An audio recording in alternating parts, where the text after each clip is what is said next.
What is up, people? Good afternoon. This is the latest ever start for the ASTROLABE. Had a whole bunch of stuff going on this morning, including typing up a nice long thread. I haven't done a long thread in a while, but I was inspired last night listening to Semiagog with the Old Glory Club. Semiagog was there, and Charlemagne and Pete. Very, very good conversation. Got me hyped. So I typed out a long thread this morning. And just hit post on it just a little bit ago. I've got to try to get this wrapped in an hour and a half for this show. But I do want to read I got something here about Eric Prince recruiting ex-spies to help infiltrate liberal groups. This was published in 2020. But I want to read the Time magazine piece we talked about yesterday, The Secret History of the Shadow Campaign That Saved the 2020 Election. Says it's about a 35-minute read, so reading and providing commentary and everything, probably an hour and a half show. But I've got my wife is out doing the raw milk run. She does the raw milk run for the neighborhood. She goes and picks up, today she said she has 60 gallons, and she's got a bunch of cheese and meat and stuff with that as well.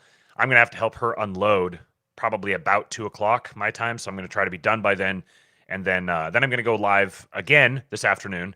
If everything goes according to plan, and I'll do the live reading of that Time magazine piece to kind of remind you guys of what the election fortification efforts involved. We heard in the episode I did yesterday talking about Balaji. He referenced this piece and some of the details within it, and so I thought it'd be a good thing to go back and reread and kind of get this stuff front of mind again. And that relates to the thread that I just posted on Twitter. Which, of course, I still can't stream to because I changed my profile picture. I've made sacrifices to you guys. I've sacrificed to the cause of Dark MAGA. I changed my profile picture, and still can't stream because when you change your profile picture, it takes away your blue check status for a brief period of time. But anyway, so welcome to the ASTROLABE. This is brought to you by King Pilled. We got 52 watching already. What's up, everybody? Good to see you. 11 likes. Do me a favor and hit the like button. Also, today is Friday, so this evening we are going to be doing the Schizo stream in the King Pill Discord. We're going to be talking about scientific explanation for teleportation. We're going to be talking about dark technology, and we also may do some stuff related to giants. So if you want to take part in that, then go to kingpill.com. Join the King Pill Discord. Any membership tier will get you access to the Schizo stream. We'd love to have you in there. Got a little over 100 people, I think, right now, and really good conversation. I've fallen behind all the notifications because I've been really busy the last few days, and everyone's been popping in there. So it's good to see all the notifications come through. I'm glad you guys are having a good time. And yeah, so today, as is the form for the ASTROLABE, we're going to be going through a bunch of different headlines. I think everything I've got here today is on Twitter.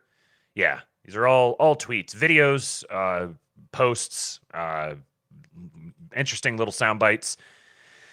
We're going to jam through these, try to get through these in about an hour and a half so I can help my wife, and then I'll be back again live for another stream this afternoon. Got a whole bunch of comments that came in here, and one guy wrote his own thread.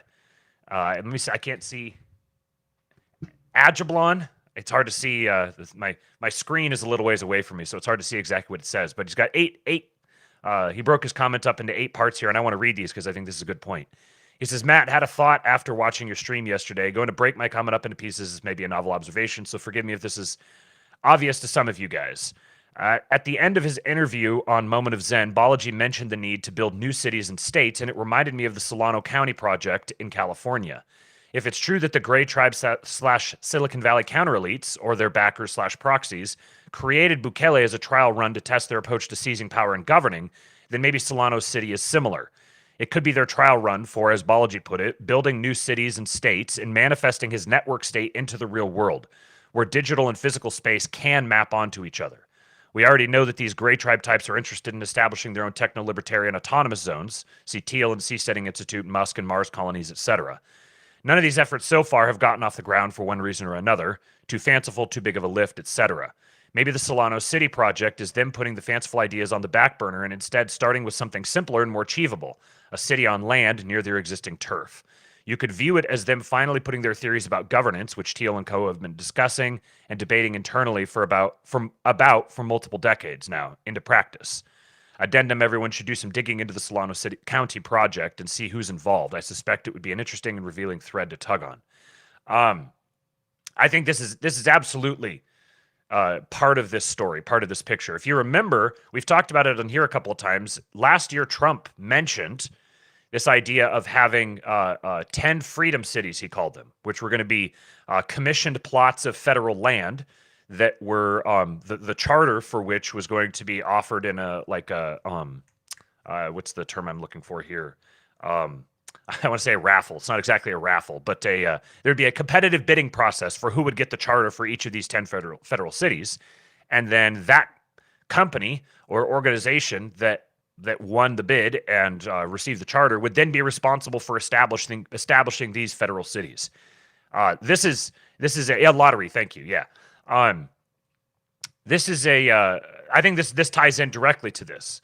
The Free Cities project. There's a whole bunch of different little NGOs that are dedicated to this idea, and I happen to have some personal connections to some of them, so I know a lot of these conversations are being had in the background. There are lobbyists, there are financiers, there's massive teams of people who are just working under the radar to build out these free cities, these independent cities. I think we're seeing a trajectory back toward the rise of the city-state as a sovereign entity. You see this from both sides here. You see it from the sort of the Teal wing of the Seasteading Institute and that sort of thing, and Elon with the Mars colonies. They're both talking in that direction from an ostensibly right-wing perspective. I guess right's over here. And then from a left-wing perspective, you see like the 15-minute cities, the walkable cities, so like this sort of thing is going to be manifested because there's will for it for multiple different reasons, for multiple different perspectives.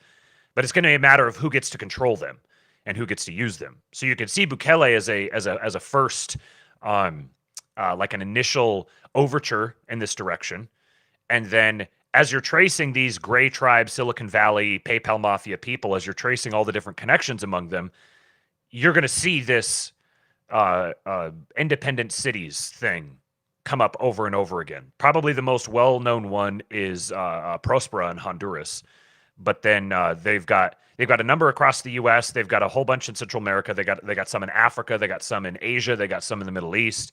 They're all over the place, and each of them has sort of a different proposition. They're formed or structured in different ways toward different purposes. But I think we're watching, as he mentioned here, as Algeblan mentioned, you're seeing this the digital and physical world being we're trying to work out how these are going to relate to each other, how they fit with one another. And I think this is a big part of it. I think we're going to see the cities are going to start functioning a lot more as independent units. This is a process that's going to take over, it's going to take decades. It's not going to be some hard, clean break at one point into something new. It's going to evolve over time. But you're going to see the governance, pardon me, semiagog, the act of governing is going to be naturally forced back more localized. This is going to happen fractally. So you're going to see internationalized governments are going to retrench more to the national level. National governments are going to retrench more to the city level. City governments are going to retrench more to the neighborhood level, HOA type of things. So all of these different elements are going to be arising at the same time. And this isn't per se because of any explicit conspiracy. This is the natural trajectory of history, the natural outplay or outworking of incentives. So I think the fact that Trump made that overture about the freedom cities, I think that's not a coincidence. That's not a mistake. It's very much related to this sort of thing. We've joked before. Imagine a city that's owned and operated by Buc-ee's. There's like this is the front where I think we can really make the biggest impact. There was another comment here.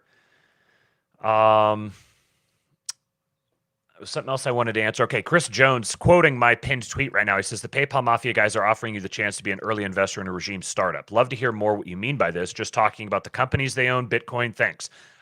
So I'm speaking somewhat metaphorically here. You know, like a regime is not a specific institution. A regime is like a network of institutions. But they're taking the approach to this. They're startup guys who their entire world has involved either starting a company from scratch or taking over, absorbing the assets of an existing institution and reappropriating it. So like SpaceX with NASA assets, for example. This is a model that they're very, very familiar with. And they know what good executive power and bad executive power looks like. Many of them have been involved in either being founders or evaluating founders. There's the whole idea of founder culture is something very, very front and present to them. So if they're going to be looking at, like, we need to throw our weight around, we need to make our big bet here for taking over enough of the regime to shift it in our direction to suit our incentives, which is exactly what they're doing, then if they're going to do that, the way they're going to approach this is with what they're familiar with, which is startups.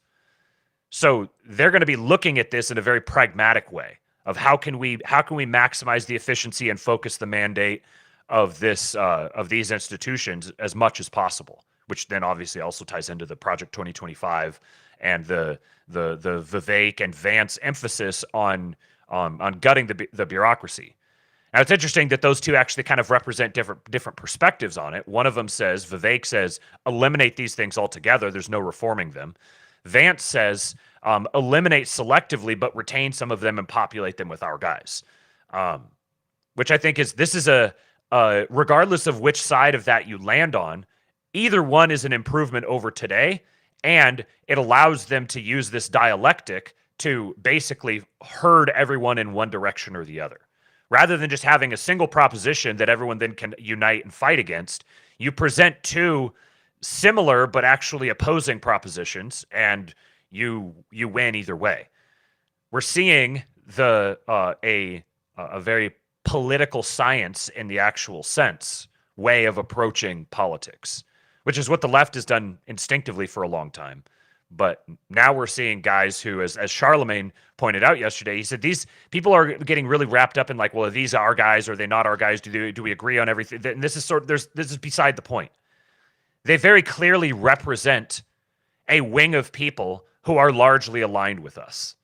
If you're talking about this dissident right, like you have all the different, you've got kind of from the techno-libertarian to the NRX to the I don't know, Christian nationalist, all these different people are all vaguely associated with one another. And largely we're all lumped into the same category as far right and identified as regime enemies. So it suits our interests to accept that designation and work together and cooperate to form a larger coalition to stand down the existing regime. So these guys happen to be they hail from maybe a couple different little segments of this broader potential coalition. They happen to be the ones who have the most resources and the most power and the most ability to influence things right now. So the time for parsing out our internal disputes is when we have that luxury. Right now, the internal disputes need to be put aside for the sake of taking advantage of the moment in front of us. and then we can rehash those disputes at the point where we actually have the luxury of even having that argument. So I think that hopefully that answers your question. Alexander August said, looking forward to the stream. Any thoughts about Bezos? Don't have any evidence for this, but can't shake the feeling he's a dark horse in some way. Well, he very clearly could throw his weight. Like, where he chooses to throw his weight will make a dent. I don't know anything specifically about him. Like, full disclosure, I haven't really dug into him. I haven't been like tracking what he's been saying or doing or relating to. I do know that there was an interesting moment, maybe 2 years ago. I can't remember exactly when it was. Time is all kind of blended together. But it was an interesting point where somebody asked him, like, if he's been working with Elon with the space stuff and if he would want to. And he totally lit up. He was like, "Oh yeah, definitely. I'd love to do that." And as Jason from the 2-Bit podcast has pointed out, that it really gave the vibe of like, "Hey man, let me in the club." So all of these, like every major billionaire that you see, is ultimately a proxy for other interests. They serve you. You can't be a billionaire without being political, without being beholden to political interests and representing those political interests. None of these guys is an independent actor alone. So Bezos represents interests for sure, and he's been very regime aligned in a lot of ways. But he's also, the fact that he's really quiet and he's not weighing in is itself significant. And like Zuckerberg, it gives me it seems to hint to me that he's more aligned on the Elon side of things than not. But for whatever reason, he doesn't see it as necessary right now for him to be openly commentating on things. But I would also say that even if something came out tomorrow where he's funding this certain thing or something like that, like all of these guys have very clearly shown now that they have a deep understanding of realpolitik, and they're playing mind games. They're doing bait and switches, and they're engaging in politics as one must engage in politics. So I'm seeing people who are just ping-ponging all over the place. They just, one day they're like, "Oh wow, look at this vibe shift," and the next day, "Oh my God, everything's all doomed. We're all fucked." Everything. You got to chill out. There's a lot of kayfabe happening right now. You need to calm down. You need to focus and not be yanked one way or the other by each new news drop, because that's the purpose of the news drops. The purpose of the news drops are to demoralize and fracture the growing coalition on the right. That's the purpose of them. So when the regime does something to demoralize you, choosing to be demoralized by it is retarded. You can't then claim to like be opposed to the regime because you're just functioning as its proxy. This is the way they recruit you, is by demoralizing you, by making you despair. Because that's something they can work with. They can feed off of that energy like vampires. So stop fucking blackpilling. Okay, let me just catch up on some of the comments here real quick, and then we'll get started here. Breezy says, "I just saw on Jimmy Dore, Trump received a letter from PLO and used it to say he's meeting Bibi. Very interesting. Bibi's in trouble." Yeah, I've got a couple things of Bibi here that I opened just before we got started. The Art of the Deal, starting with the big ask, correct? Javier Oliva said, "It would be nice if we could turn off the factories of evil, aka universities, or get them to turn out people that don't hate everything good." Well, and that's interesting because that's kind of that Vivek Vance split there. Like, do you abolish the universities or do you co-opt them? And I think you do both. Like, there's no reason. All fronts assault. It's an all fronts assault. It doesn't, like, yes, co-opt them, destroy them, just completely throw them into utter chaos.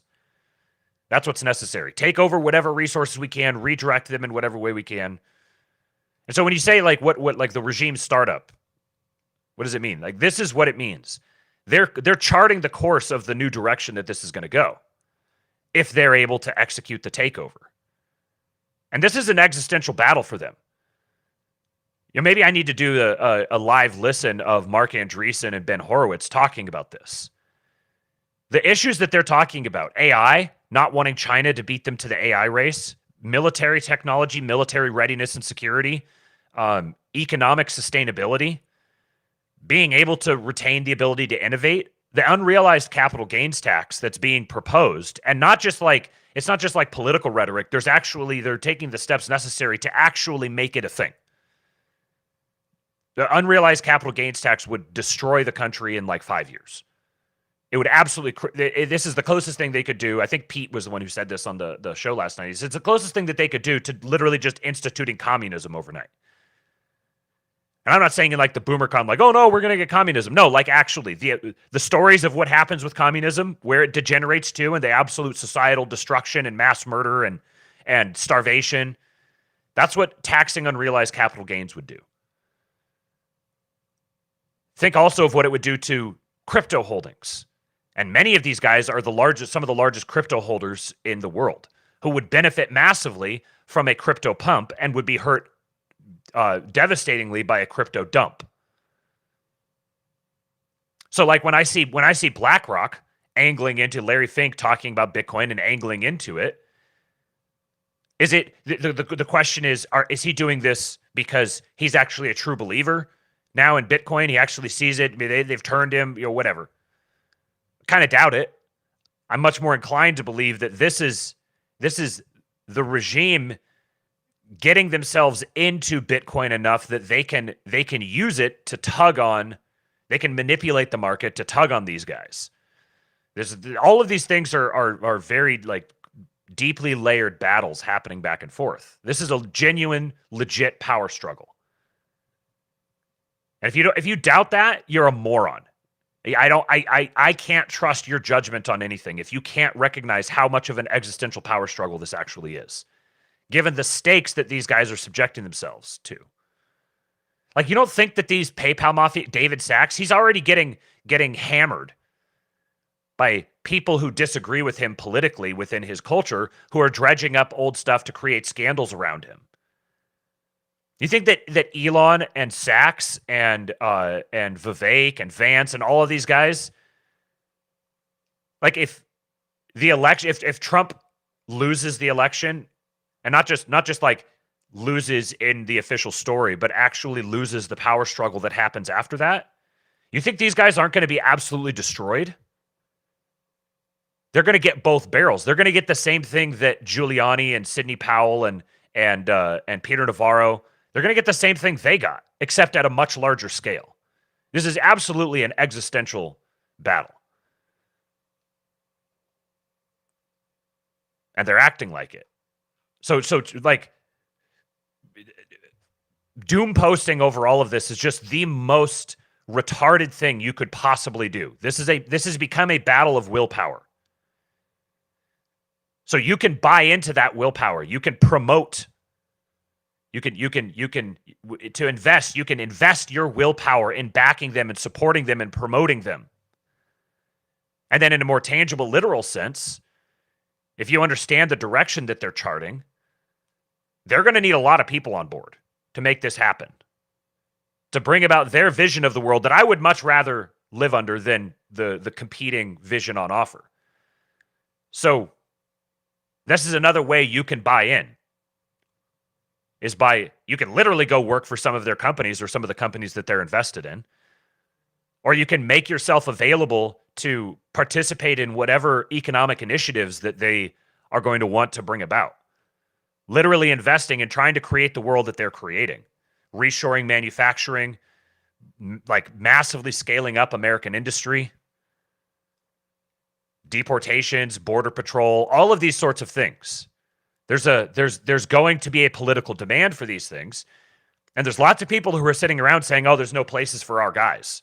We don't have any patrons. Nobody will advocate for us. Nobody will advocate for our interests. We can't get hired. The job market sucks. All of these things could very well change.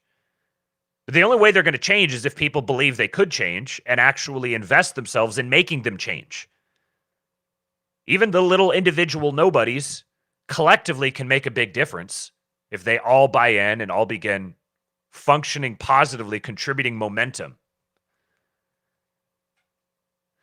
So I've got some videos today related to some of this stuff, but first of all, we have to We have to get some dopamine. We have to enjoy some stuff here first. Oh, for crying out loud. Give me the right frickin' window. I got a couple of songs that are really cool. Okay, so this is Science Girl. I got to find the tab. It is here. Okay. And here's where we demonetize the stream. So if you would like to support the stream, if you want us to keep doing this, we could very much use your support. You can send a super chat here. You can become a channel member at the King Pill. The best way you could support for right now is to join the King Pill Discord at kingpill.com. And we're going to have some more ways for you to support coming out here shortly.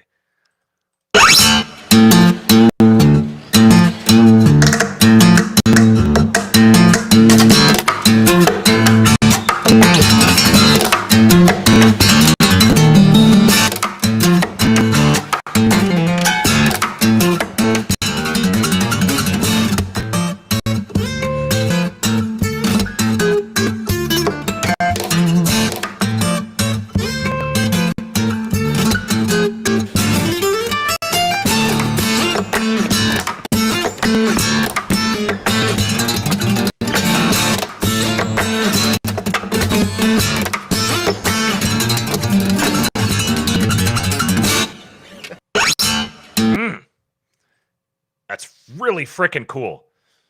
When I was growing up, my dad has always been really into like flamenco guitar and Spanish guitar, that sort of thing. I used to listen to a lot of smooth jazz, and then I played in an orchestra as well when I was in high school. So music has always been a really big part of my life, and I get listen to too many podcasts and don't listen to music, and then I hear something that's just a fucking banger like this, and it gets me hyped. If any of you, by the way, if any of you happen to be music makers, whether digital or you just like to sit down and record stuff or whatever, hit me up. Shoot me a DM on Twitter at RealKingPilled. You can email me realkingpilled@gmail.com. Hit me up and let me know. Let me know if you're someone who likes to make music and may want an outlet for that. Then give me a shout out. We may have something for you coming here in the near future. Here's number 2. This one, it says kid plays like he just got divorced and she took everything from him. This kid is awesome.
Get it, little kid.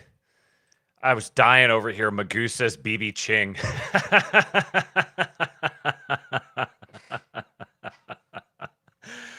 Slope Blues. Yeah, I love you guys. You're amazing. That reminds me of one of the best things living in Southern California was like the outdoor shopping centers and the like boardwalks along the beach and everything. And you'd have guys just sitting there, just playing like this kid, just sit outside with the palm trees and the evening and listen to just some cool music. That's like the walkable city, the 15-minute city vision is like, we're always going to have cities. I think being anti-city is silly. We're always going to have cities. What we want are cities that are actually, I don't know, that are positive influences on people, that bring, you get the good parts of cities, the combination of innovation and then the culture of like being around other people and having awe-inspiring architecture and beautiful, clean walk areas, and there's a lot of really good things about cities, and I think we're going to have good opportunities to either overhaul existing cities or build new ones altogether. There's going to be economic power behind that sort of thing.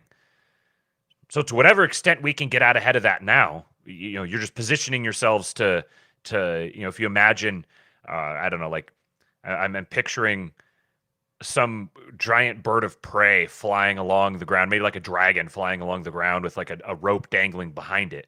And you can grab that rope and it's going to drag you along. Who knows where the dragon's going, but I don't know, maybe there's a bunch of fucking barbarians chasing after you. And you'd rather deal with the dragon dropping you off somewhere you don't want to be rather than the barbarian horde behind you. Joshua Ham says the poor or cities will always be among you. Correct. Walkable cities is where we all came from because there was like one well in the center of town, right? Yeah, like if you think about how a city would start, it would start first of all around a place of worship. People they'd have a spiritual encounter with some kind of a spiritual entity, and then they would build an altar, and then people would come to that altar to pay respects, make sacrifices, and they'd start to build out a little encampment around it. And then sooner or later, you get enough people that you need to have a little place of trade. You need to have a central area for people to talk. And then you get educational institutions and you get governments and everything that build out around that. But so like that's where every single one of you, no matter where you are today, you have city living in your genetics. Back there at some point, you lived in a city. You had a town square. You had a centralized government entity that everyone related to. So we need to take back our cities. Okay. Let's go on to the next thing here. So we've talked about Johnny McEntee, the one of the key presidential personnel guys close to Trump and one of the authors of Project 2025. He's been getting his social media game on, and this was one of the funnier ones that I saw. One of the ones was him quoting Corey Mahler's tweet that when you're arguing with a leftist or a boomer, you're arguing with the TV, and the TV can't hear you and doesn't care. This is another one. So I always keep this fake Hollywood money in my car, so when a homeless person asks for money, then I give them like a fake $5 bill, so I feel good about myself, they feel good, and then when they go to use it, they get arrested, so I'm actually like helping clean up the community, getting them off the street. Is that someone you want in charge of the most important personnel office in the country?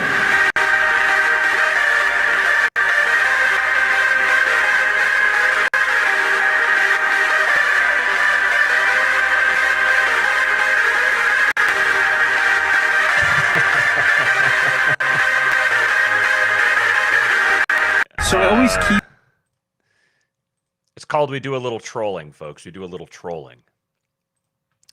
So speaking of Trump and Bibi, this was just a couple hours ago. Guys, it's apparent that Trump can't stand Bibi. And for the context on this, Trump blasts Netanyahu for disloyalty. Fuck him. This was Trump's response to Bibi endorsing Biden and recognizing him at like the height of the there was the debate over the results and everything, and the people who were calling out, hey, this was a little funkiness happening here in the vote counting. They just basically got drowned out because everyone was just like, nope, everything's fine. Nope, there's nothing there, nothing to look at. Just move right along. Let's just let the arc of history carry us on forward. And one of the big things that plays a role in that is influential foreign leaders like Bibi saying this is recognizing the president. This is something to keep in the back of your mind for January, when things are getting real funky, and there's lawfare and all sorts of stuff going on. The role that foreign heads of state will be able to play will be significant.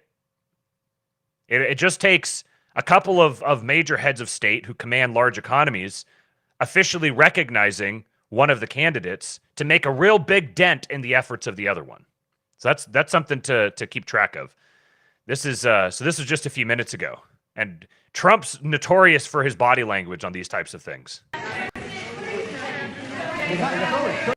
Yeah, fuck off.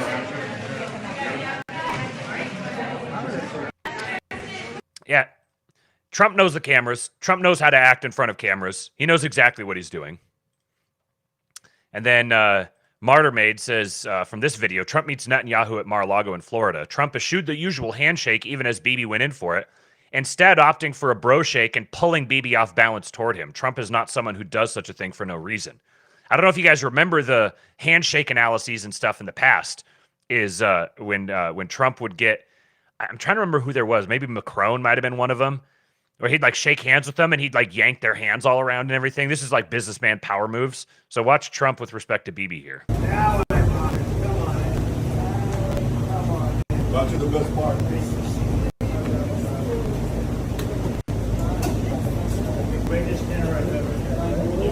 Yank, yank. Please, let's make There was a very clear denial of intimacy there, and then yanking him off balance. He did it to Putin. Yeah. He did it to Putin too. Yeah. It's like it's a big dick move. You're not running the show. I am. Let's continue here. This guy, we've talked before about Project 2025. You got Tag, who says Trump disavowed McEntee's Project 2025 like 5 times. He's not going anywhere near the personnel department. It's not kayfabe. Look at who's running Trump's campaign. Sorry, bud, I don't have time for this low IQ stuff today. Fortunately, we've got a bunch of videos directly addressing all of this, so you can go back and watch those. Another one here. We've talked about the how Project 2025 is the big ask, and then you fall back to the Agenda 47. So this guy, I'll just play it. So I just went through Trump's Agenda 47, and some of this shit is fucking diabolical. Number one, he wants this country to be energy independent. What the fuck? Why? We need to be dependent on other countries in order for us to thrive. Number two, he wants to take critical race theory and gender issues out of school. And I just don't know how we're going to survive without them in there. Number three, for the 250th anniversary of the Declaration of Independence, he pretty much wants to have a year-long party and then have something called the American Fair where all 50 states participate. Sounds fucking horrible. Number four, he wants to label all the cartels as terrorist organizations to try to stop the influx of drugs. I don't know where the fuck the benefit in that could be. Number five, he wants all sex traffickers to get the death penalty. What a horrible thing to say. If you heard all of those things and you still disagree with them just because they came from Trump, you are the fucking reason why this country is falling apart. And I really hope you know that down to your fucking core. I think you need to take a real fucking hard look at yourself and get your priorities straight if you disagree with any of that. So yes, he gives away at the end there. Obviously, it is a parody. It would have been better. Maybe he didn't want to deal with the shitstorm he would have gotten, but it would have been better for him to just let it hang as like, I can't believe you want all these really awesome things to happen. You know, this is just appalling. You were anti-American. Just leave it entirely as a parody. That's probably a millennial Zoomer split thing there, where the millennial wants to tell the joke and then explain the joke afterwards, like make sure everyone's on board, everyone gets it, and the Zoomer would be like, haha, irony bomb, and then just walk away. But yeah, so that's that one. Let's keep going here. This one is kind of interesting, a little bit of speculation, but I don't know, it kind of squares. This guy says J.D. Vance is currently 39 years old. He's the mysterious 26-year-old Mr. A mentioned in this article in The Atlantic about the Gawker story and a dinner that took place in 2011, 13 years ago. So 13 years ago, J.D. Vance would have been 26. So we'll listen to this. We'll read this little bit. Oh, my God. It has to be freaking tiny, doesn't it? Give me... my screen is so far away, I can't see it. And I can't make it any bigger. All right, hold on. So it's Thompson from this interview says Teal ponders revenge for years. Then, as you reported, in April 2011, he's in Berlin and he takes a dinner meeting with a then 26-year-old Teal devotee, who you call Mr. A. This young man essentially tells Teal, I know you're obsessed with Gawker and I have an idea to destroy them. He says Teal should create a shell company to fund investigators and lawyers to find causes of action against Gawker and ultimately sue it into oblivion. He estimates that the plan will take up to 5 years and about $10 million in funding, which is prophetic. What struck you most about Mr. A's story? And then Holiday says, I was shocked by the very existence of Mr. A, this mysterious operative who put the plan in motion. Not only does nobody but me or the conspirators know his real name, but also nobody even realized that he exists. They don't realize there was another senior level person involved in the plot against Gawker. Teal, that's fascinating for a story that has been reported so extensively for so many years. I was also shocked that multiple people who knew Mr. A's identity referred to him as a professional son, as Lyndon B. Johnson was sometimes called, for his ability to identify father figures in his life that would help his career. His secret strength was to understand what powerful people wanted to see in a protege or lieutenant and to make himself into that person. Teal was speaking about Gawker. He despaired that he couldn't take on the media publisher. And Mr. A said, Peter, if everyone thought that way, what would the world look like? I'm not sure there's a more perfectly tailored line for a person like Teal at that point in his life to fund a project like this. At the time, Peter had figured out all the things that wouldn't work, but he recognized the potential in Mr. A's plan the way a venture capitalist recognizes a great idea. Here, he thought, I have the right person behind the right idea, and I'm going to support it. That's very interesting. If that was actually Vance, it says this Forbes article has Teal and Vance first meeting in 2011 as well, same year as that dinner in Berlin. It says Vance and Teal's relationship dates back to 2011 when the senator met Teal following a talk the venture capitalist gave at Yale Law School that Vance has characterized as the most significant moment of my time at the institution, according to a blog post he wrote for Catholic magazine The Lamp. And we reread that post a few weeks back. It's on the King Pilled stream. Vance began planning for a career pivot outside of law following the talk, noting Teal was possibly the smartest person he ever met and that Teal's Christian faith, quote, defied the social template I'd constructed, that dumb people were Christians and smart ones atheists, according to the Post. Teal later became a, quote, pretty good mentor to Vance, according to the Washington Post, with Vance making the switch to venture capital and joining the Teal co-founded Mithril Capital in 2015 as a partner. And he says, to concoct such a plan to sue Gawker into oblivion, the mysterious Mr. A would likely have been well-versed in the law, perhaps with a degree from Yale. And Howling Mutant says, is sue the shady publication for journalism violations really that Machiavellian of a plan? Well, it's something that Peter Teal apparently, according to this tale here, apparently Peter Teal had not thought of the way to do it. And it sounds like he's not just telling him sue him, he's telling him exactly how to go about doing this. There's some very interesting connections there, and I do think that it's always, as long as I've known the story of how Vance and Teal got connected, I thought there's more to this story that's not being reported. Like Teal goes to Yale and gives a speech, and then JD Vance emails him, and then flies out and meets with him, and then leaves Yale and starts working with him. Like there was more to that story. It wasn't just like Teal wouldn't just be hiring like any sort of dude who just emailed him after he spoke at his college. He would have had to hit him with something that really made himself. Vance would have had to hit Teal with something that really made him stand out as unique and someone he wanted to talk to. So if this is part of that story, that's very interesting. Okay. So I already played that. This is a story that I've been waiting to get a little confirmation on, and I still don't know exactly what's here. But a couple people had mentioned it to me and sent it over to me. So this account here this account here, Anti-Fascist Turtle, the Antifa Turtle, had sent these screenshots from Discord that said, prepare for Twitter shitstorm. Someone found exposed Okta configs for Twitter. So what this shows here is that there's these users. The users are End Wokeness, Clown World, Trump Daily Posts, Trump War Room, Trump, Real Donald Trump, POTUS45, Donald J. Trump Jr., Eric Trump, Team Trump, Elon Musk AOC, Elon Musk PD, Elon Musk PDA, Doge Designer, Cobra Tate, Tate the Railsman, Libs of TikTok, Russia, and at MFA_Russia. And then there's a word list, ignore for these protected users. So these are the protected users, and this is the word list to ignore for them. And it's fag, illegal, KYS, nigger Abby. I don't know exactly what that is.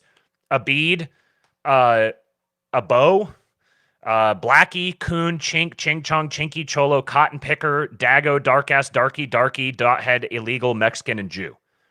And then it has ignore the word list for these accounts, and says if followed by ignore. So I think with this, if followed by moderation, ignore would mean if one of these accounts is following an account that uses any of these words, don't refer to it, or don't what's the term, like censor it or restrict it. So this new Twitter API leak reveals there's a group of protected users that are allowed to break the terms of service without consequence, even including a list of whitelisted slurs. Also worth mentioning that all of the listed accounts are right-wing in their contents. I find this a little bit hard to believe. I don't see the utility in this necessarily. Hey guys' comments. My wife says, so glad to be listening in the truck with Eastwood. Love you guys.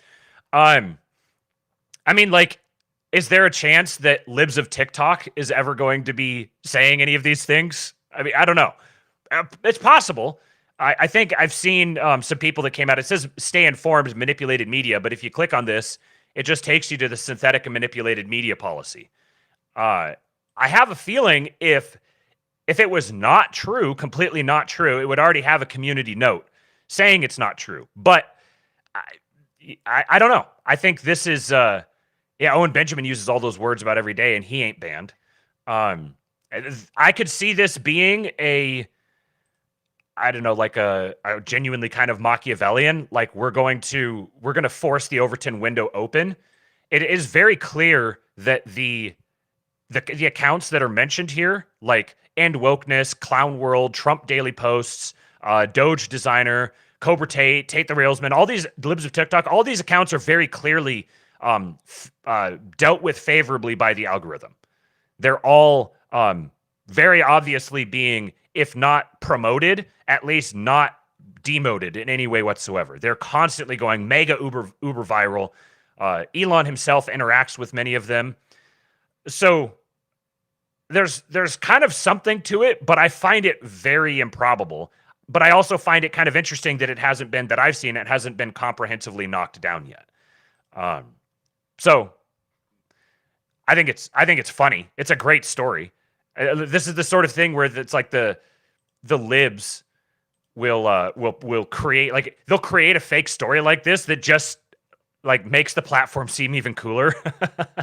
They're not helping their cause.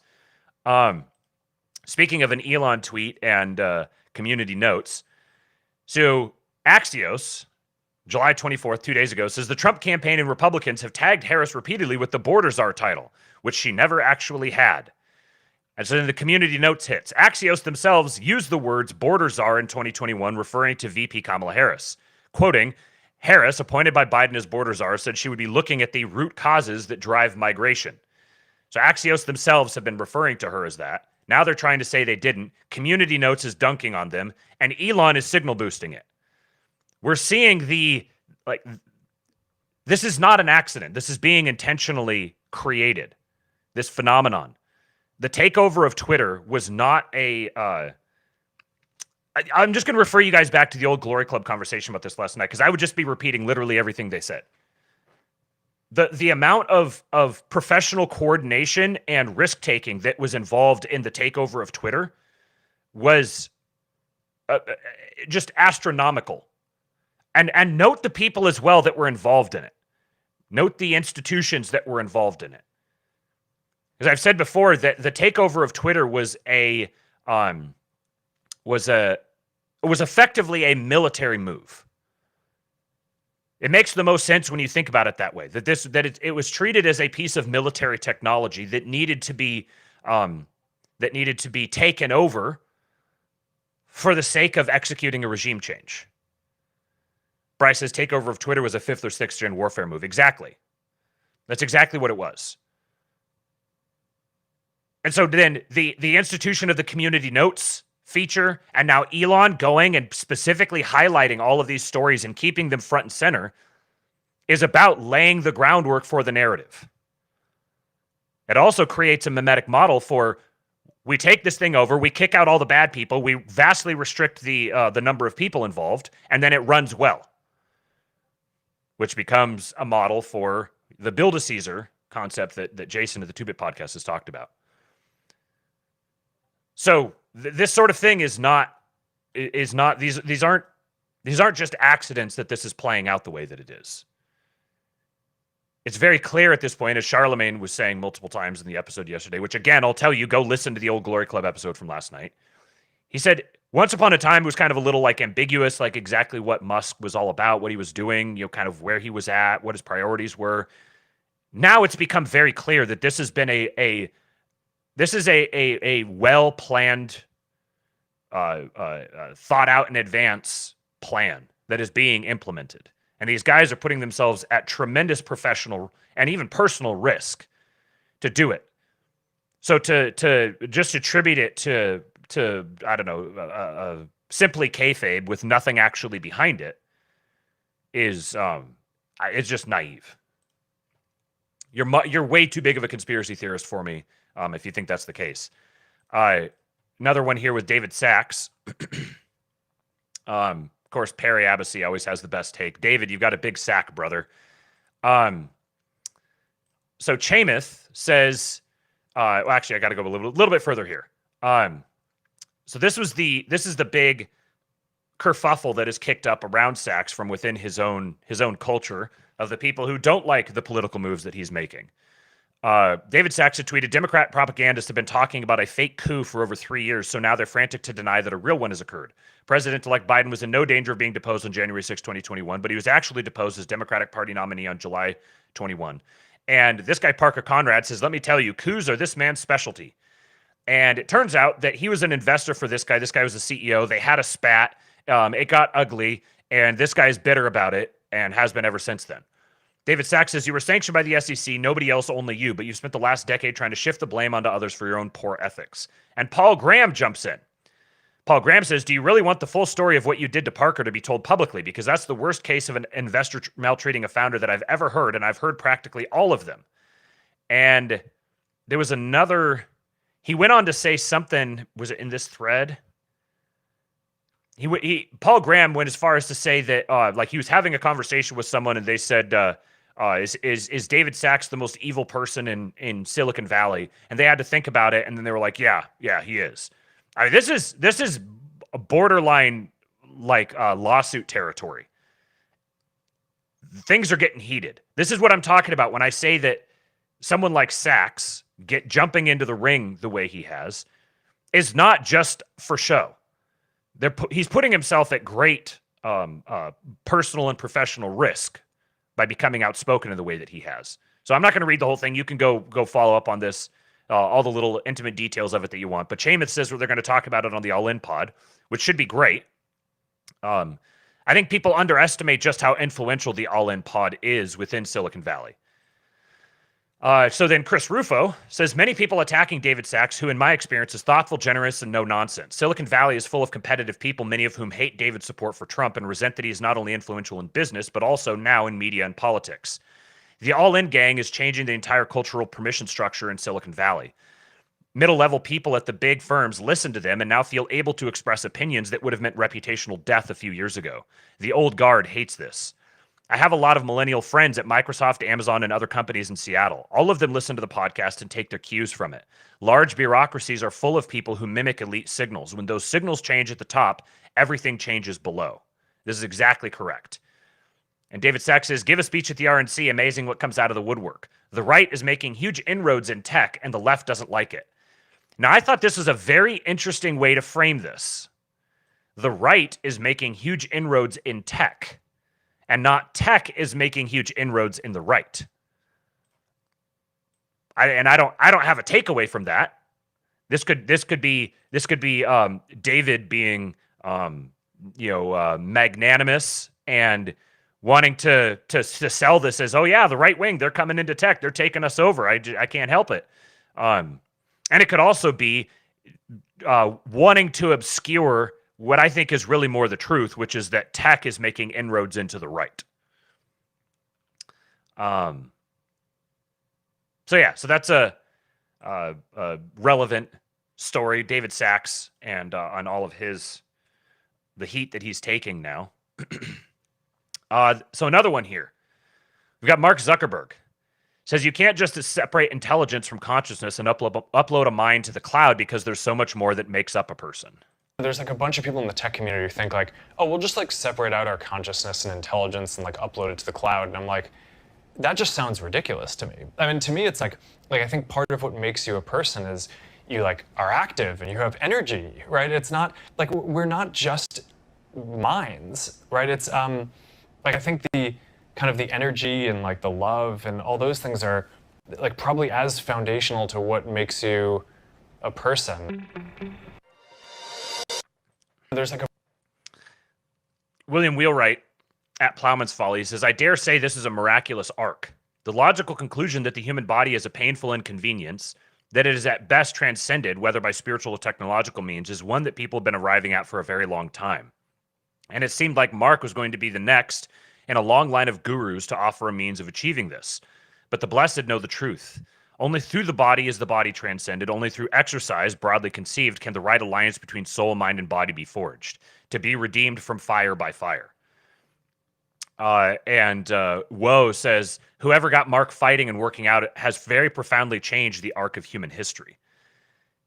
I saw there was another tweet that I didn't save, but it said something like Zuckerberg's transformation is not fake. You can't begin participating in the sort of lifestyle choices that he's made and not have it have a profound effect on you personally. This is the point of encouraging people to do that, getting into like spending more time in nature and actively exercising, combat sports. All of these things have a profound psychological effect, especially on a man. I don't think Zuck is very smart in his particular domain.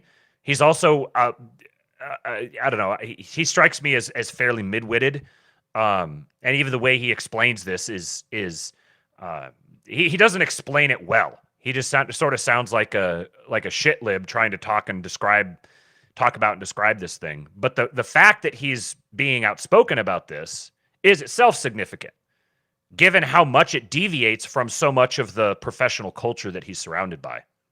I've got another similar character to Zuck, talking about something similar. First of all, I want to hit this the super chat here. Thank you for the super chat, Slosher, $5 Canadian. He says, Jacques Ellul wrote in Propaganda that propaganda is vulnerable to any alternative info to the contrary. This is why Twitter is bad for the regime. Correct. So then, man, you guys are fucking popping in the chat today. Zuck just got on TRT and started boxing in BJJ. Yep. Okay, so another one here. Oh, Eric Winter says, I saw the Elon JBP interview and his talk about losing his son seemed like he had some personal beef. Yes. And that's something I'll just again direct you back to the Old Glory Club conversation from last night, because they talked about this at length, and I agreed 100% with everything that they said. That this is personal.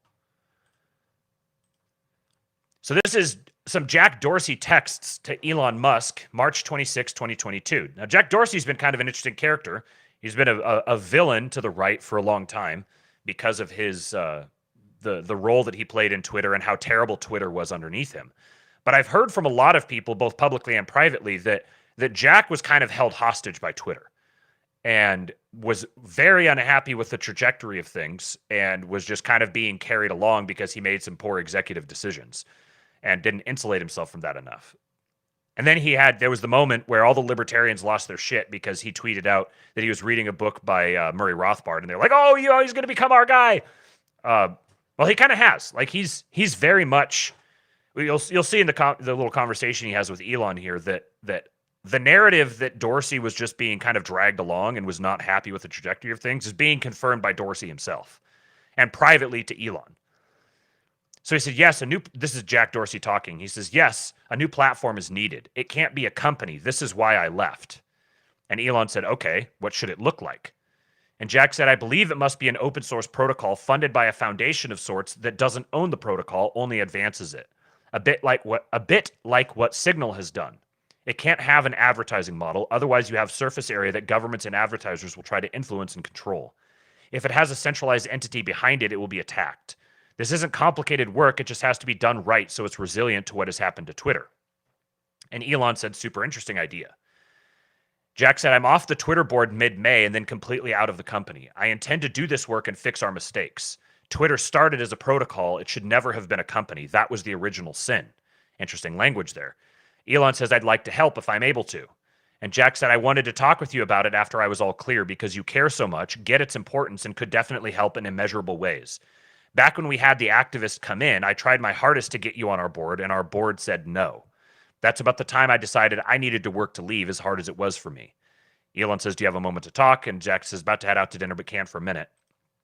And then Jack says, I think the main reason is the board is just super risk averse and saw adding you as more risk, which I thought was completely stupid and backwards, but I only had 1 vote and 3% of company and no dual class shares.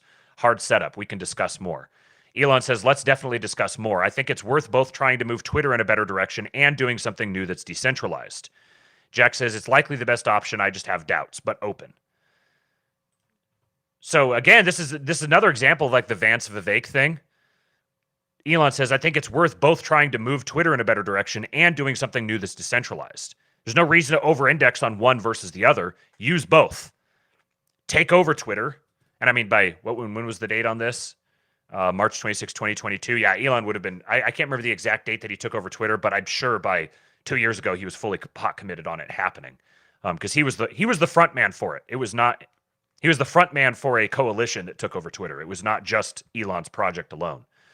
So he was definitely pot committed on taking over Twitter at that point. But you can see again, there's another example of them thinking in this sort of way, where you have the two, you create the dialectic and you present the false choice. Your choice is we take it over and completely destroy it, or we take it over and populate it with our guys. Your choice, you pick, which is a very effective way of politicking. All right, so that is all of those. Now I've got some stuff here on the Kamala campaign and a couple of interesting, let me see which order I want to do these in. So I've got another ad targeting Kamala that's ruthless. I've got a woman who says she's going to vote for Harris because, quote, she is a black woman, and the response that she gets on a call. A focus group on MSNBC absolutely savaging Kamala. And then a couple examples of how the regime is trying to bootstrap likability for Kamala. So I guess let's see. First thing I'll do is I'll just do this this one here, Dane Cook. So this chick, Crystal and Q. Crystal chick, small L, lib right, current events junkie, free thinker, wife, mom.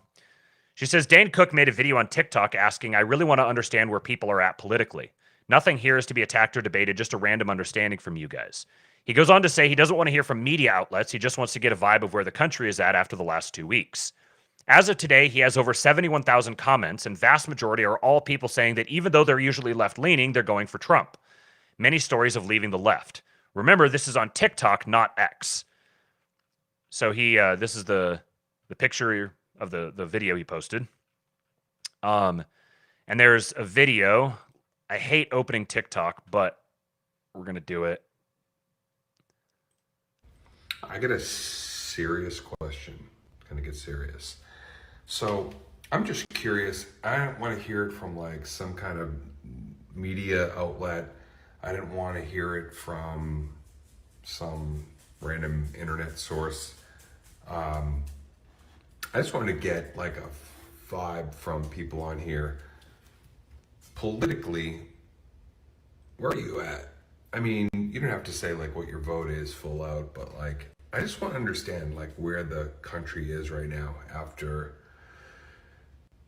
just the last 2 weeks has been pretty gnarly in terms of just everything and anything political. And so, just out of my own curiosity, in the comments section, where are you leaning? What's the vibe? It's not even a poll. I just want to just get a general sense. I think it's interesting that he's posting something like this. Yeah, I don't know. Is this something Dane Cook is doing of his own accord because he's interested or because somebody has put him up to it? I can't imagine that Dane Cook is exactly a hot social commodity right now. So you've got the Jack Blacks of the world who are very obviously in the DNC's pocket, but I can't really see an explanation other than Dane Cook genuinely is interested in knowing. And so was blue but learned to fact check and now red. I've seen so many leaving the left videos. I was a Democrat, not anymore. Voted left my whole life, and now I have to vote right for my children. This comment section is giving me hope for our future. I lean left, but going with the Don on this one. Don Van Gogh. Cali for Trump. I'm with Don Van Gogh. Siri, play Many Men by 50 Cent. Red Kingdom. Siri just responded to me. I got to be honest, I came to the comments expecting the worst vitriol, and I'm so happy to see the opposite.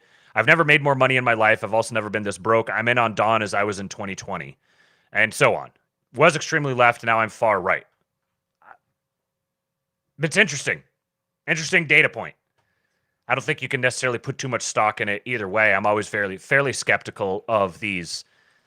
Like people do polls, like someone posts polls on Twitter and it's like 80% pro-Trump. Well, yeah, because Twitter is going to be like pro-Trump people are going to flock to that sort of thing. At the same time, you also have the whole ActBlue Media Matters thing where they would game these sorts of polls as well to AstroTurf popular sentiment. But TikTok is not a place that is, TikTok's not Twitter. So just the mere fact that the algorithm has massively boosted all of those things is substantial. However you want to explain it, it's substantial.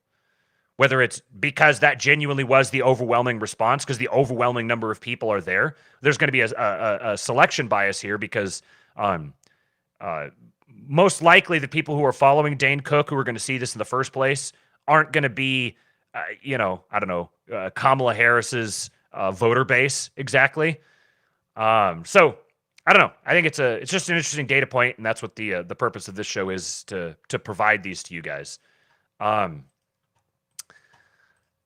Let's watch this ad.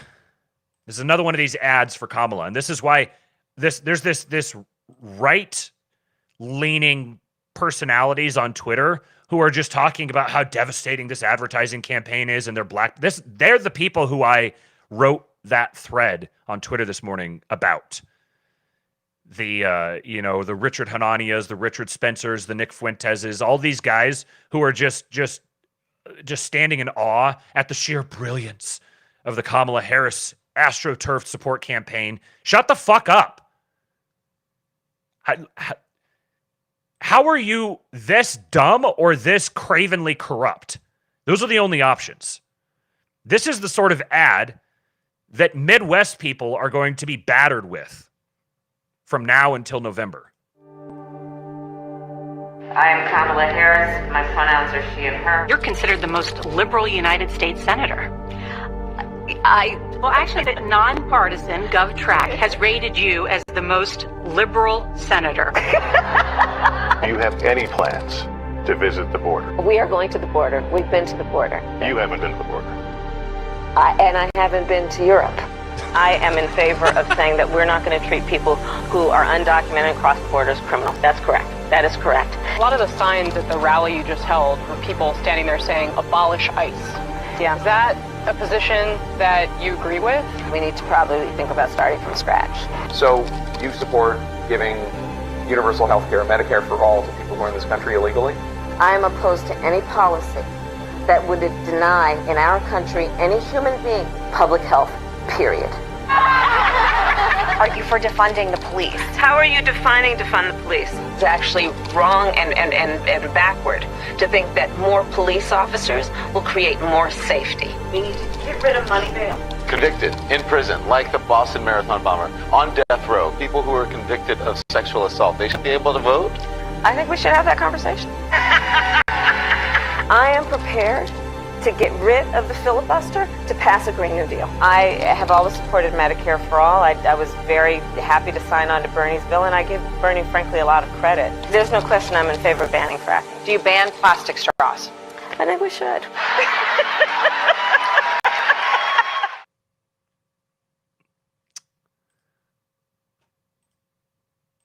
€5.99 from Amnon says the gay right wants Kamala. Yes.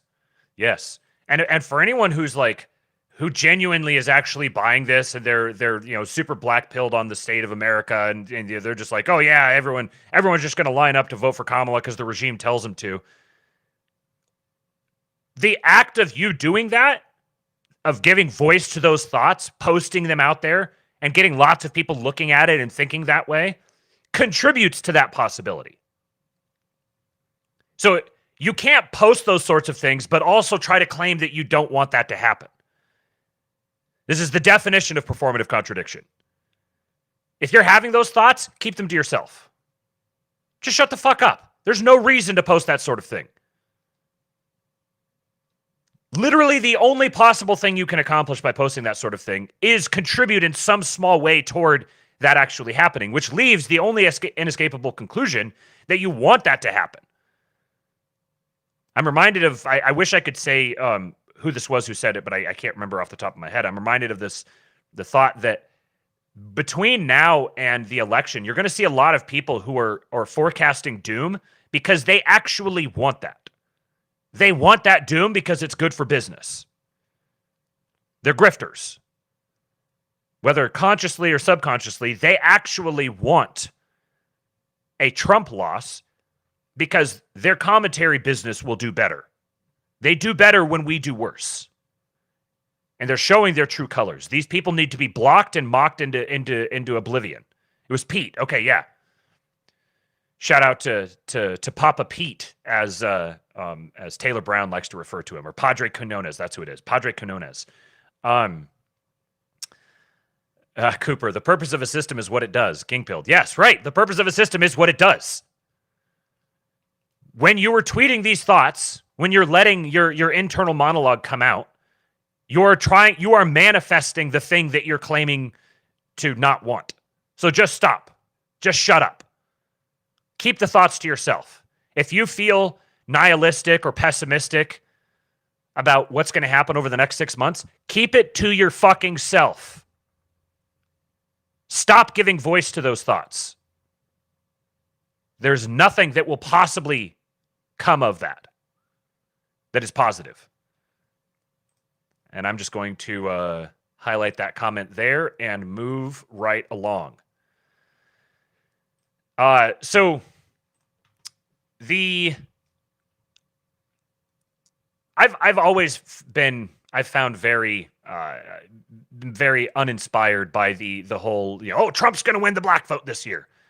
Oh, this is the year. This is an age-old Republican thing that just, they're going for the black vote and they're never going to get it. And I think, I don't know. My thoughts on this are a little more nuanced this year. I think there definitely is a much more popularity for Trump among black guys in particular. It seems pretty clear that at this point that's the case. Is this electorally substantive? I kind of doubt it.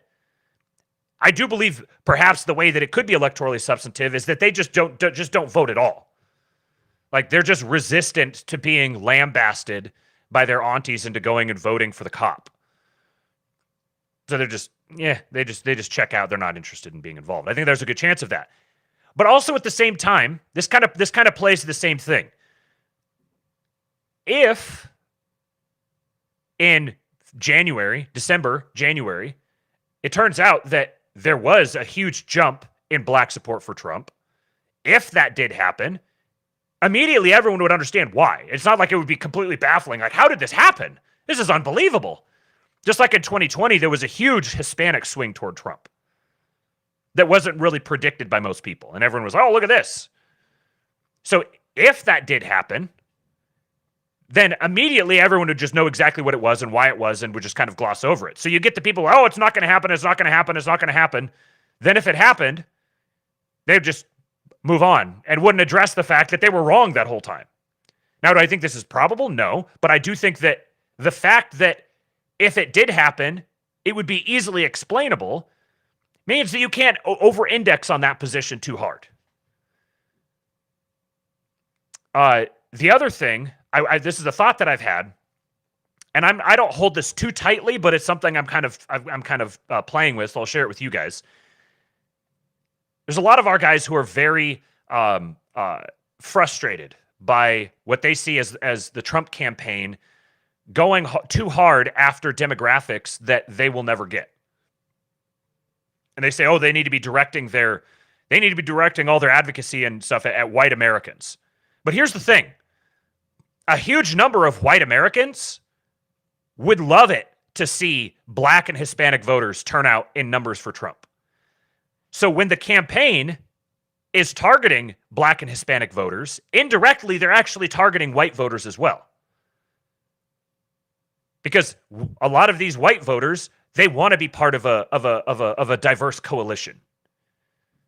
They're shallow and vapid, and these are the sorts of things that they're willing to vote for. So you actually, if your goal is to actually encourage white people to vote strictly on electoral terms, there's going to be many white voters who are going to be more inclined to actually vote for Trump if they see this they're putting together this diverse coalition, and look at all the black and brown men who want to vote for Trump now, and it makes me feel good to go and cast my vote with my black brothers. Like, that phenomenon is very real out there. So I don't think this is quite as simple as just the only path to success is by explicitly, openly targeting white voters. There's quite a bit more nuance to this than that, I think. So I think targeting minority voters is indirectly targeting white voters as well. Now, this video is kind of funny. So this is a panel of colored folks who are discussing Kamala. This is if it turns out that Trump somehow has a big bump, relatively speaking, in black turnout, especially black male turnout, this is the sort of thing that people will look back on and be like, oh yeah, we could have seen that coming. Vote for? Let me ask you a question. Would you vote for? Yeah. Why? I'm going to just be real honest with this. She's a black woman. Yeah. Because they skin folk, not Kim folk. Look at every single person up there, every single person on the panel when she says that. Look at how they all react. Black woman. Yeah, because they skin folk, not Kim folk. I think it goes back to what somebody was saying, where it's not voting for someone, but majority will vote for somebody else just. Hold on. Let me line this out. I think majority. Is it only because she a black woman? Yeah. Do you not see how that's a bad idea? Elaborate. Okay, so we're in 3 proxy wars with some of the most powerful leaders in the world. She failed at the border, in which we have an estimation of 15 to 20 million people illegally into this country. That is literally overtaking and bankrupting Chicago to the tune of over $400 million per year, and they're in a deficit. Oakland is going out of business. San Francisco, ditto. California, $65 billion deficit. New York, they're literally cutting trash, in which they are the rattiest, dirtiest city, and they've taken up resources as far as free healthcare, free hotels to the tune of $600 a day. They're literally taking over your schools. Your taxpayer dollars are going to fund the migrant crisis. She was supposed to be in charge of this. We have a failing economy. Every single day I see people getting on the internet talking about $30 an hour is the new minimum wage, because inflation is fucking out of control. At one point, it was at almost 10%, depending on what city that you wear. She has no policy, no record to stand on. One of the biggest things that she did in her career was lock up more black men than ever before. But we sitting here and vote her in office on identity politics. The very person that she was under as far as the president of the United States of America, she called him racist during a debate, which shows you how fake she is. And the only thing that we can stand on from a policy perspective is whether or not she's black and she's a woman. We did that during the Obama administration, and he didn't do anything for black people. As a matter of fact, y'all complain because the only person that he did, or the only group of people that he really stood for, is the alphabet community, and that's his landmark thing that he's still standing on today. So the only thing that we have to stand on is identity politics. That shit didn't work with Tiffany Henyard in Dayton, Illinois. It didn't work with Karen Bass. It didn't work with Lori Lightfoot in Chicago. It didn't work with Brandon Johnson that then took over her position in Chicago. It didn't work with Andre Dickens in Atlanta. It didn't work with Eric Adams in New York. It doesn't work across the country. Every single Democratic city is a hellhole. And we sitting here talking about identity politics? You guys are popping in the chat. I wanted to highlight something that Kate said. She said it's the white women that they need to focus on more. The white male vote, I think, is pretty locked in with the more right-leaning males have become. And I agree. And I do think that one of the ways that you lock in the white women vote is by advertising yourself and going after the minorities, their pets. This is the white women see themselves as like their sacred responsibility is to look out for the black and brown people of the world. And so by framing yourself as open and friendly and accommodating to them, this is actually one of the ways that you will get the attention and the sympathy of white women. I don't know, like, that's just how it is. Like, how can you be black-pilled about the state of white women and then also be like, oh, well, you got to get the white women, and the way to get the white women is by ignoring the black and brown people. Like, no, both of these things can't exist at the same time. Electoral politics doesn't care. The facts don't care about your feelings about it. The facts are the facts. And the facts are feelings. All right. Oh, yeah, that's true. No smoke alarm chirping or trap on the subwoofers. Yeah, this is I don't even know what this call was. I don't know what it came, where it was from. But if you want to get super conspiratorial about, oh, it's just this fake thing or whatever, all right, go knock yourself out. But these are the sorts of conspiracies that I just can't. They seem way too galaxy-brained. JS says exactly, white women will react positively to more minorities on the Trump train. Right. Okay, so here's another. I got to speed this one up a little bit here. This one is a focus group on MSNBC. This was played on MSNBC, talking about some of them white women's talking about about Kamala. How do you perceive Vice President Harris compared to President Biden in terms of competency and experience? I think she's worse. She doesn't even know what's going on at the border. Right. And that's what she was supposed to be doing and in charge of. I mean, as a school teacher, if I did not do what I was supposed to be doing, you better believe my job would be in jeopardy. Well, it isn't. Not only was her job not in jeopardy, she was just handed a promotion. Is there anyone that Kamala Harris could appoint as her vice president that you would find reassuring, would make you consider voting for her? No, never consider voting for her. No. I would do RFK Jr. way before her. Same, absolutely. Yeah.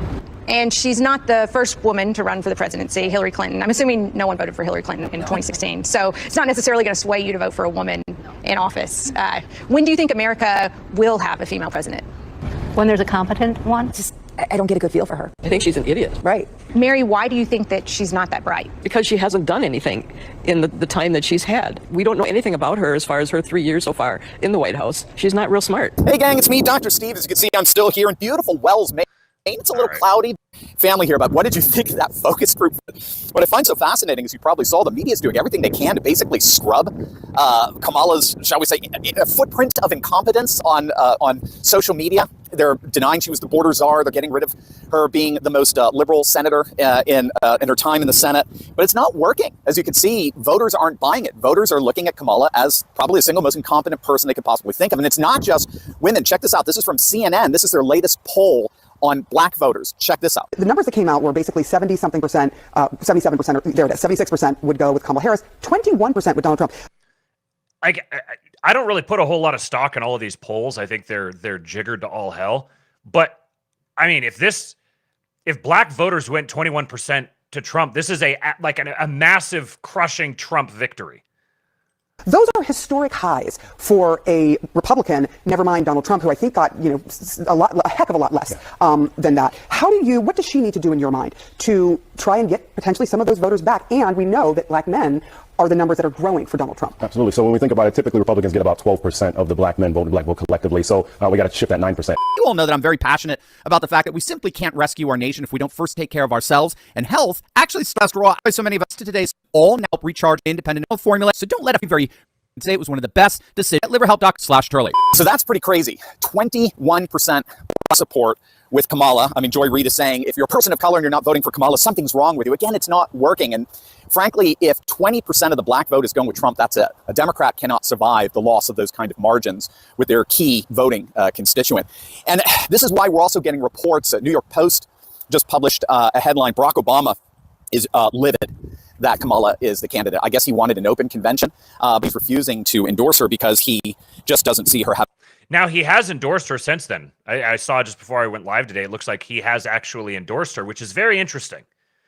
I'd said when Joe stepped down, I said immediately, Kamala's not going to be the nominee.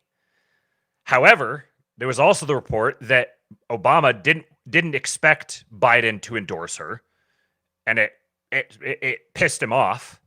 And so it's taken him a while to endorse her, but I'm wondering if the fact that Biden endorsed Kamala threw such a wrench into the works for them that they've essentially had to just pack it in and plan for 2028. Having any viable path to winning. And at this point, she doesn't. As you can see, she's not going to win Wisconsin. She's not going to win Michigan. She's not going to win Pennsylvania. And without those three states, she ain't winning. Trump only needs one, by the way, since he's already got Arizona and Georgia pretty much all shored up at this point. So apparently there's a little bit of a civil war that's been unleashed within or is happening behind the scenes inside the Democrat Party. There is a real concern here that Kamala is not going to be the one who's going to be able to pull this off. Rich Barris is actually comparing the position that she's in to Gerald Ford back in 76, the last time we had a major incumbent basically resign in disgrace. And that was obviously something that Gerald Ford could not dig himself out from.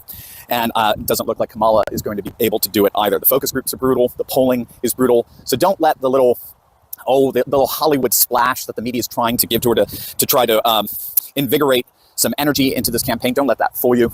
This campaign is most likely just a no-go. It's dead on arrival from its very inception. God bless, gang.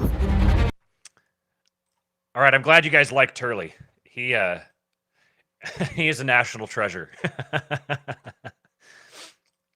Okay, got a couple. I got three more here, and then I'm going to be hot off for a little bit, and I'm going to do another stream this afternoon, reading through the Time magazine, The Secret History of the Shadow Campaign That Saved the 2020 Election.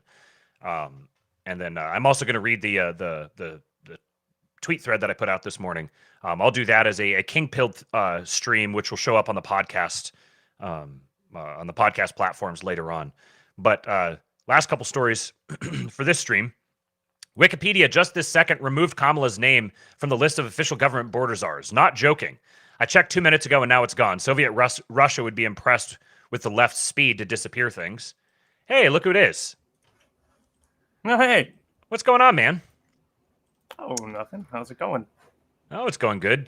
I'm going to be wrapping this stream up here shortly, but do you want to do the next one with me this afternoon? Probably not. Okay. I gotta help my brother move. All right, you're just dropping your face in for the people to admire. Yeah, I'm just here for the people. But I'm really not looking forward to moving. You ever, you like helping people move? No. Yeah, me neither. I worked for a moving company for a few years. I've moved many people. Oh, my wife says she has everything unpacked, so no rush. I didn't even know my wife was home. She's sneaky. All right, well, I'll still do it. I'll still do it as a separate stream because I want to make sure we get some more stuff up on the podcast episode or on the podcast feed.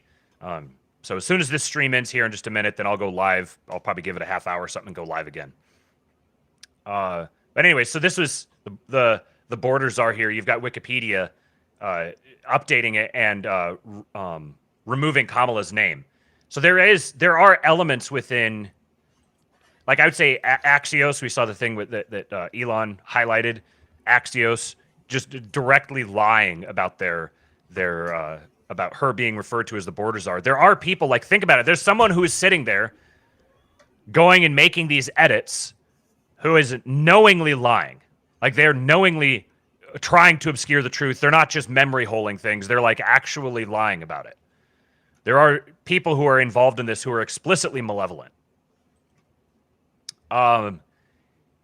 Speaking of explicit malevolence and lying, I've got two more related to that. First one, fake news duplicates videos of Kamala Harris supporters to make her seem more popular. Okay, so we're watching this Kamala Harris live. And I don't know if anybody else noticed, but all these people on Zoom. So this lady, it's also this lady. And this lady, it's also this lady.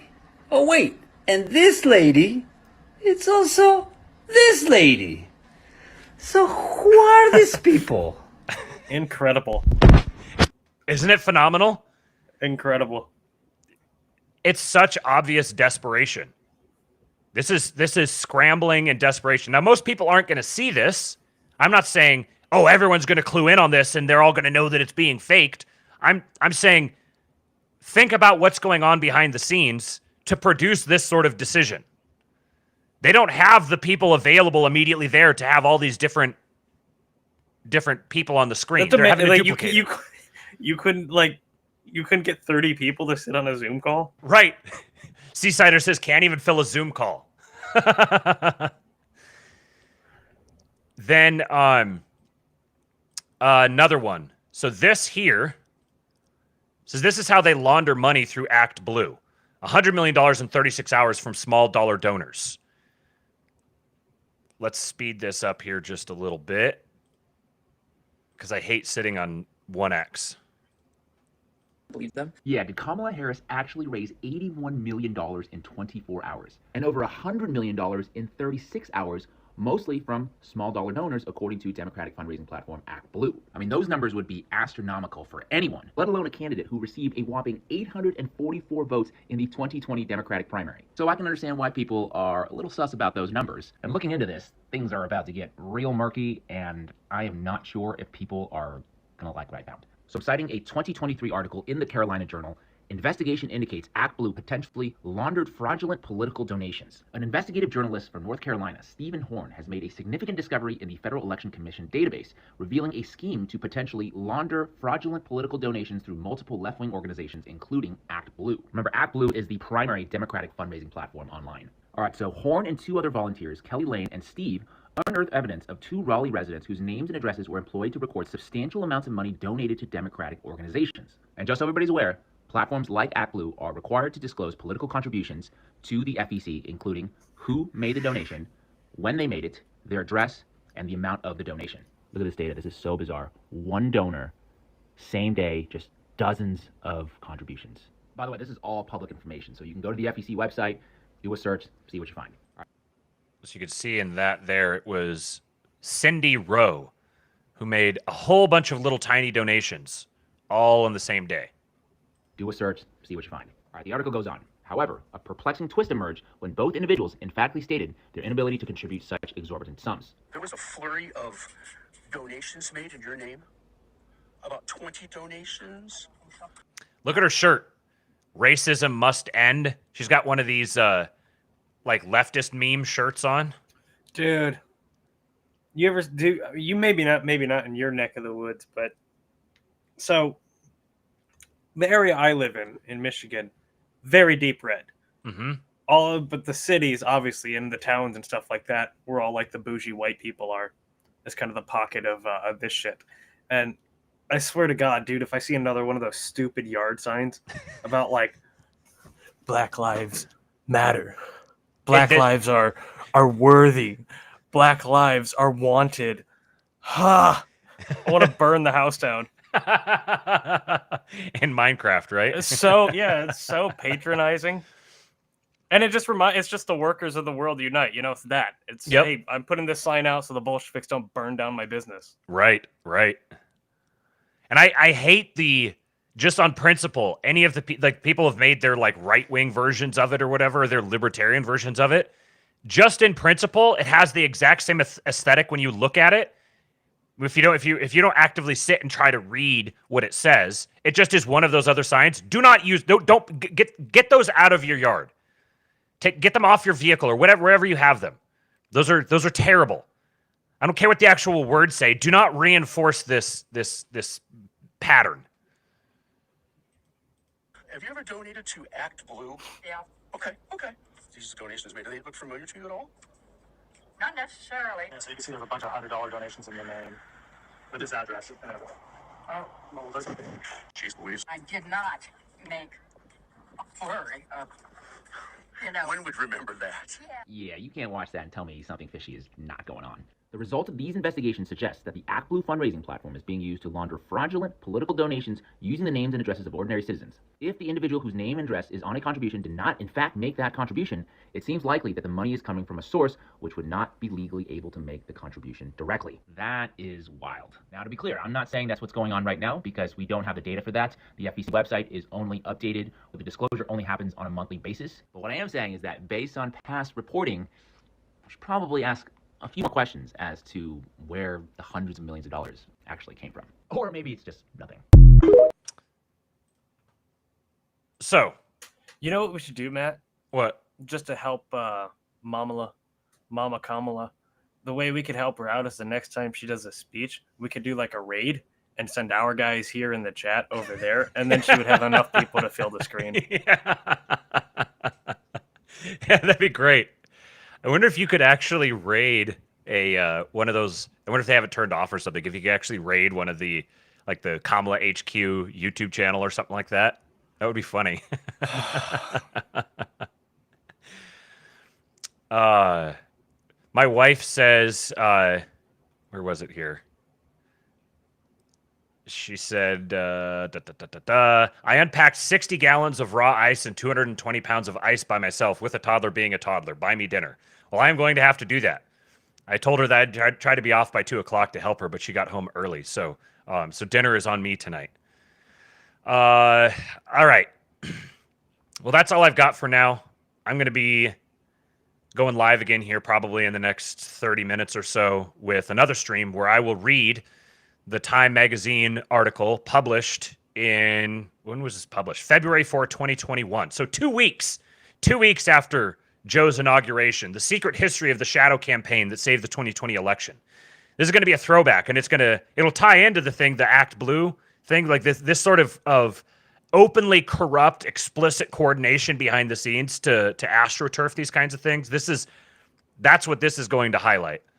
And I think this was going to be my takeaway from that last video is we have all of these guys like Elon who are ready to start championing some of these causes. We can meme these things into reality if we coordinate ourselves. When you get a video like that, this is part of the reason why I want to share that video on here, is to raise its profile, get more people looking at it and talking about it, sharing it with other people. We could generate these sorts of memes and serve them up on a platter for these guys to take advantage of and use as propaganda and lawfare weapons against the regime. Does it mean that's actually going to happen? I don't know. Who knows? But I know the way to ensure that it won't happen is to not say anything about it, to not highlight it, to not try to make these things trend, try to get these things out in front of as many people as possible. That's the surest way to make sure that nothing happens with it. But this is yet another way that you can invest in this regime startup, is by giving them the fodder that they need to go after their political enemies, because their political enemies happen to be our political enemies. Hey, Matt. Yes. Who do you think is our president right now? The same committee that has been the president for 4 years. Right. Do you have any names? Any theories? Like Biden's cabinet, essentially. Biden's cabinet has been running the show the entire time, and it's just happening more explicitly now. That would be my take on it. Interesting. Janet Yellen, Anthony Blinken, Lloyd Austin, Merrick Garland. Those are the people functioning as the president. I was going to say the Spice Girls, but you're probably right. Well, honestly, it would probably be better if it was the Spice Girls. Yeah, probably. Who's your favorite Spice Girl? I would laugh. You got Scary. You got is it Sporty? And then Baby, Ginger, and Posh. Probably Posh, but just because she's like the only one I know, essentially. Which one? I'm waiting for my wife's comment. Isn't there which one's the black one? Isn't there one black one? I don't know. I know their names. I don't know the faces though. I'll take the black one, I guess. Jerome Powell is my favorite Spice Girl. All right. I'm gonna take a quick break here, and then I'll be live again within about a half hour or so to do the live reading. Ice Spice is my favorite. Yeah, Ice Spice. Yeah. I saw a tweet. Some guy, one of our powerful mutuals, was saying that he saw the other day one of those big ass lifted trucks, like the Ram with the 450 dually with the fucking fifth wheel in the back, and they got the gooseneck trailer, and they're lifted way up, and they got the light bar, and they're kind of obnoxious. And they got the flag mounted in the back, the American flag. And he said on the American flag was right in the center a picture of Ice Spice. And he's like, I don't know what this guy's politics are, but sign me up. Oh, the internet becomes real life. Yeah, that's wild. I'll all right, derailing you. I'll be back here in just a little bit, and then again, join the King Pill Discord, kingpill.com. We're gonna have the Schizo stream at 8 p.m. Central tonight, and then just before that, the black one is Scary Spice.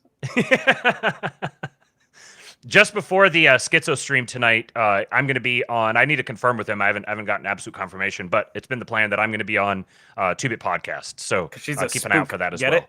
Yeah, spooky dooky. All right, we'll see you guys.